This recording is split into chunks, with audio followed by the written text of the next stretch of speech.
Buenos días, Sidney. Sí, buenos días a ti y a toda la teleaudiencia. Sidney, ¿puede considerarlo un revés o una condena ya premeditada por parte de la Corte Suprema de Justicia estas decisiones del magistrado juez de garantía Mejía?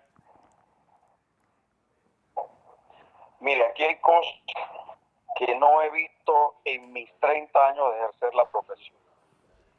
Ayer cuando se llegó a la Corte Suprema de Justicia y se presentó o se quiso presentar un incidente de recusación contra el magistrado de garantías Jerónimo Mejía, porque eso lo prevé la ley.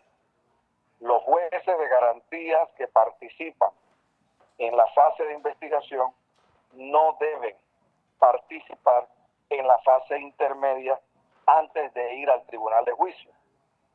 Y eso por una razón muy básica. Mejía ya adelantó en otros casos criterios que ahora a él mismo le toca anularse. ¿Cómo va un juez de garantías a anular sus propias decisiones o a decir que sus decisiones y los prejuicios que manifestó son violatorios de las garantías fundamentales? Eso no lo va a decir nunca un juez de garantías, porque la naturaleza humana hace que las personas no reconsideren sus decisiones.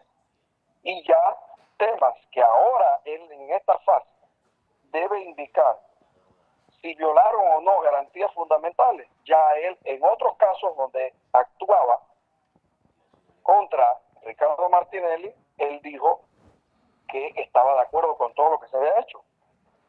Entonces no hay un control. Y cuando llegamos a la Secretaría de la Corte Suprema, la joven que está ahí encargada dijo que por instrucciones de la licenciada Yannick Sayuen, secretaria encargada de la oficina judicial, quien había recibido instrucciones del licenciado Hernández León, magistrado presidente encargado de la Corte Suprema, no se podía recibir ningún escrito, ni en el Pleno, ni ante la oficina judicial, que es la misma, correspondiente al magistrado de garantías. Se le explicó, señorita, mire la ley. Nosotros en esta fase podemos recusar al magistrado de garantías. Eso no lo permite la ley y se presenta ante el Pleno. No tiene nada que ver ante el juez de garantías. ¿Qué hicieron? Se ocuparon de llamar a la seguridad para que nos echaran de la Secretaría Judicial de la Corte Suprema, aduciendo que les estábamos faltando el respeto porque le hacíamos el reclamo de que cómo una oficina judicial se niega a recibir una recusación. Esto es inaceptable. O sea, aquí hay instrucciones desde la cabeza de la Corte Suprema de Justicia encarnada en Hernández León para violarle todos y cada uno de los derechos del acusado. Nosotros ayer vimos una audiencia en donde se dio una particularidad. Pedimos la declinatoria de competencia en razón de la renuncia al Parlacén. La inmensa mayoría de los querellantes y el fiscal estuvieron de acuerdo que el caso tenía que ser declinado. Algunos decían que al sistema inquisitivo, otros decían que al sistema adversarial o penal acusatorio, pero en fin, que debía ser declinado. Y que dijo el juez de garantía, yo sigo siendo el rey. Entonces, estamos ante un sistema perverso que actúa con maldad. Y cuando usted tiene poder, pero además altas dosis de maldad, aunque visite el centro misionero cristiano de la Santa Elena, simplemente no hay garantías de nada, absolutamente de nada. Usted no tiene un juicio justo. El pilar del sistema adversarial es el juicio justo. Y el juicio justo es justamente que usted tiene un juez que tutela sus garantías. Pero resulta que el que tutela las garantías aquí dijo anoche que como el sistema está creado de tal forma que hay una norma que le permite en todas las fases, ya sea investigación o intermedia, ser juez de garantías, él no va a aplicar el control convencional, es decir, lo que dicen las convenciones internacionales, la jurisprudencia, que todo eso tiene que ser acatado por el juez. Él no va a acatar eso. Él solamente mira la ley, pero la mira a su conveniencia. Sí, mira, pero por ejemplo, el caso de Martín. Es lo que íbamos a hablar. El caso de Martín Torrijos en el 2010, que con Jerónimo Mejía en la corte. Y el caso del magistrado Benavides en la asamblea, que apenas ambos renuncian a su condición de aforados, salen de esa esfera. ¿Quién puso a Jerónimo Mejía en la Corte Suprema de Justicia hace más de 10 años? Martín Torrijos Espino, acusado posteriormente de haber recibido sobornos por aprobar un proyecto de ley en la Asamblea conocido como el caso Cemis. Varios de los querellantes que están allí en esa sala también fueron señalados de haber recibido sobornos del caso Cemis. Entonces, a Martín Torrijos resulta ser que el magistrado Abel Zamorano le hizo imputación de cargos a través de una indagatoria. En ese momento se manejó bajo ese sistema. Y resulta que como él no pidió el levantamiento de los fueros que tenía Martín Torrijos, siendo secretario general del PRD y siendo a su vez miembro del Parlacén, la Corte Suprema anuló el caso. En este caso en particular, la Corte mira el proceso de Ricardo Martinelli bajo otra óptica. A Martín Torrijos no se le procesó o no se le sobreseyó o no se le absolvió los cargos.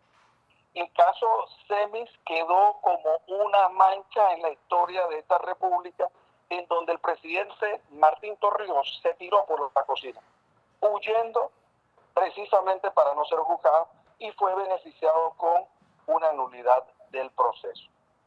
En consecuencia, usted tiene todos los precedentes, como en el caso del magistrado Benavides, que fueron declinados en competencia una vez la persona renunció a su condición que le daba o un fuero especial o una condición especial de quien lo juzga.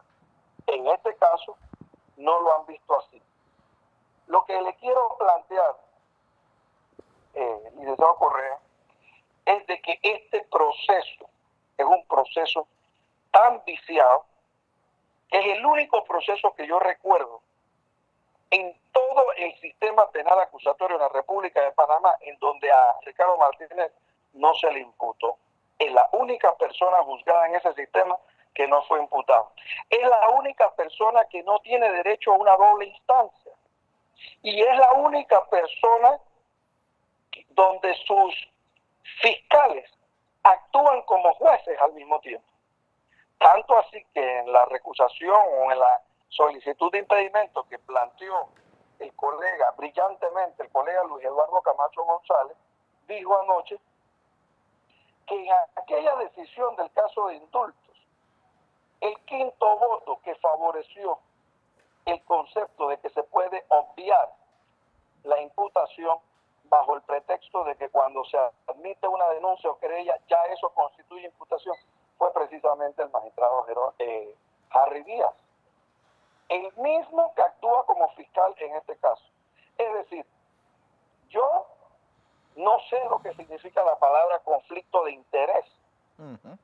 Este es un proceso promiscuo, lleno de vicios, lleno de inexactitudes, lleno de violaciones a los tratados, convenios internacionales, constitución y ley. Pero resulta ser que puede más el apetito de los magistrados por complacer a un poder político de turno. Acuérdense que yo he sostenido que desde que somos república, desde 1903, la Corte Suprema de Justicia ha estado arrodillada al poder político de turno. Cada 5 años cambian de amos. Y no porque los presidentes los llaman, sino porque los magistrados de la Corte Suprema, me han informado varios expresidentes, les llaman y les ofrecen sus servicios. Así funciona este sistema perverso. Pero, cada 5 años Sidney, la Corte se arrodilla al amo de turno. pareciera que el expresidente Martinelli es la única persona que le obligan a ser miembro de algo que él no quiere ser, como lo es el Parlacén. Mire, las renuncias en cualquier diccionario jurídico es un acto voluntario. Usted cuando renuncia es su voluntad. Nada ni nadie puede detener si usted quiere renunciar a un derecho o a una posición en este caso. Entonces, a Ricardo Martinelli se le ha dicho, usted tiene que permanecer en el Parlacén. Eso es básicamente lo que ha dicho el Parlacén, donde hay un presidente que se llama Tony Raful de República Dominicana, en donde tiene grandes intereses, el expresidente Martín Torrijos del PRD, quien, fíjense algo curioso, el expresidente Martín Torrijos hasta hace poco estaba en los medios de comunicación y en el Ministerio Público siendo cuestionado en el caso de Brecht. Y de la noche a la mañana ese proceso se detuvo. Pero fíjense el hilo conductor. Fue precisamente Martín Torrijos quien nombra a Jerónimo Mejía magistrado en la Corte Suprema de Justicia. Le pregunto, ¿usted cree que en la vida hay casualidades? Nunca. En la vida todo es causa y efecto. Casualidades no existen. ¿Qué va a pasar mañana en esta audiencia? ¿Se invocará nuevamente la renuncia del expresidente al Parlacén, que es, yo creo que la única liazón que hay en mantenerlo en la Corte Suprema de Justicia? Mire, el magistrado Mejía ya dijo que así renuncie Ricardo Martinelli y el Parlacén le informe o le comunique, traigan la banda republicana. Aló.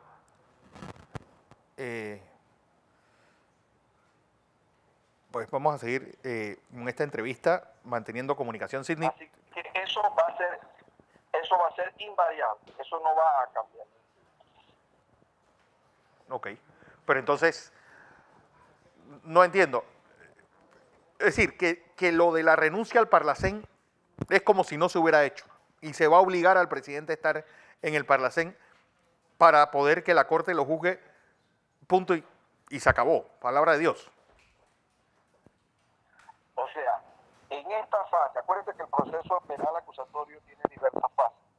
La fase de investigación, la fase intermedia, la fase del tribunal de juicio, que es ante los 9 magistrados de la Corte Suprema, y finalmente, si la persona resulta culpable, hay una fase de cumplimiento. Pero en fin, la palabra de Dios la tiene el Centro Misionero Cristiano de la Santa Elena, en donde rezan justamente el magistrado Jerónimo Mejía y el que hasta hace poco acabo de ver en Canal 13, el señor Ernesto Cedeño, compañero Del señor Mejía. Sidney. señala que tiene un conflicto de interés, siendo él amigo y siendo él compañero religioso del magistrado de garantía. Entonces, esos son los que se convierten en expertólogos en los medios de comunicación televisados.